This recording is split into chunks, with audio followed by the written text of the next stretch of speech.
111 West Wacker was the symbol of the 2008 global recession for downtown Chicago.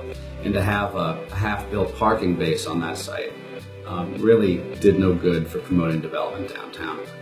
What was planned there was a very high-end hotel and very high-end condos. This site was at a complete standstill. If you really want to create value, you need to finish the projects. This building looks great, and it's a partnership between us and you guys. So thank you so much for everything you've done on this job. We were working with an existing building.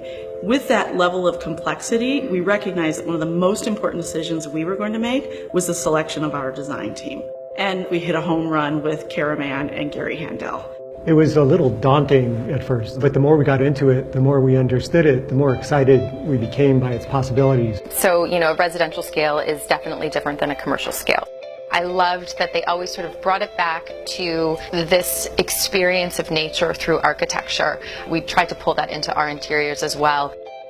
It has to interface gracefully with its neighbors, and it also needs to become a significant work of architecture in its own right. And so we looked for a simple gesture that could do that, and we came up with the idea of the river. And so the body of the building is clad in a light silver reflective glass, which picks up the image of the sky, the river, and the surrounding buildings.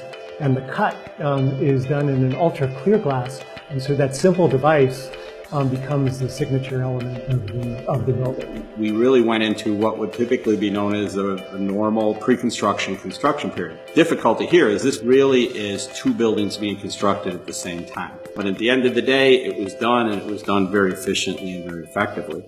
This project is really a great example of what our fund can do. It can take an undervalued asset, combine it with development expertise, and turn it into one of the best buildings in downtown Chicago. We kind of have a four-pronged strategy in the recovery fund. It's really buy it, fix it, stabilize it, and sell it. Great design, great planning, and an opportunity to change the skyline. From the initial partnership documents to the financing, to the construction, to the incredible architecture and design, this truly is a related execution from front to back. I think when people move into a related rental building, there's a promise that we deliver to them, a level of expectation about your home and all of the services that you get. Improving that experience is how we continue to deliver on that promise and make it better. Once you move into the lobby, it's the first time that you really see the fine art portfolio that's part of the property. We have an amazing piece by Diana Thader, and it speaks to who lives in this building.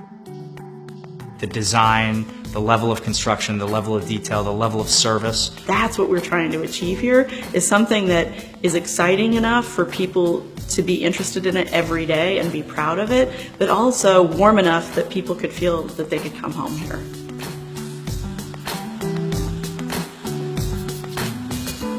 This is what we live for. We live for complex challenges like this. We live for the complexity of 111 West Wacker. This building at this very important location, the story of Chicago as a great international city, as a great city to do business and a place that people want to live, gets a lot easier to tell. And I think the end result will speak for itself, a building that will truly change the skyline of Chicago.